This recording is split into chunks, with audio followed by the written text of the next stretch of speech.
2 ಸೆಕೆಂಡಿನಲ್ಲಿ ಮಾಡಬಹುದಾದ ಕೊಬ್ಬರಿ ಖಾರ.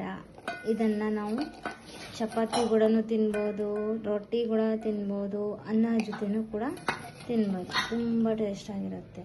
ಇದನ್ನು ಮಿಕ್ಸಿಗಿನ ಈ ಥರ ಒಳ್ಳಲ್ಲಿ ಮಾಡ್ಕೊಳ್ಳೋದು ತುಂಬ ಟೇಸ್ಟಿ ಮತ್ತು ರುಚಿಯಾಗಿ ಬರುತ್ತೆ.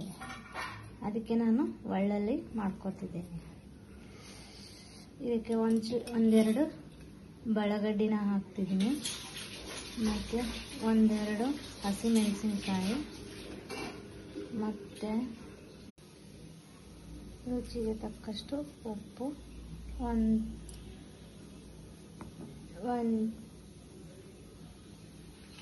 ಒಂದು ಸ್ವಲ್ಪ ಜೀರಿಗೆನ ಹಾಕ್ತಿದ್ದೀನಿ. ಉಪ್ಪು ನಿಮಗೆ ಎಷ್ಟು ಅವಶ್ಯಕತೆ ಇರುತ್ತೋ ಅಷ್ಟನ್ನೇ ಮಾತ್ರ ಹಾಕೊಳ್ಳಿ.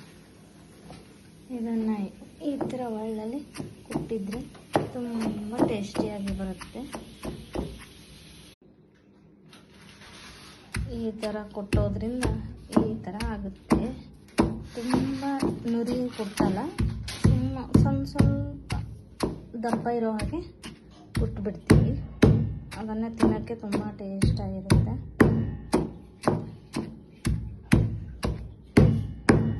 ನಮ್ಮ ಖಾರ ರೆಡಿ ಆಗಿದೆ. ಇದನ್ನು ರೊಟ್ಟಿ ಕೂಡ ತಿನ್ನಬೇಕು.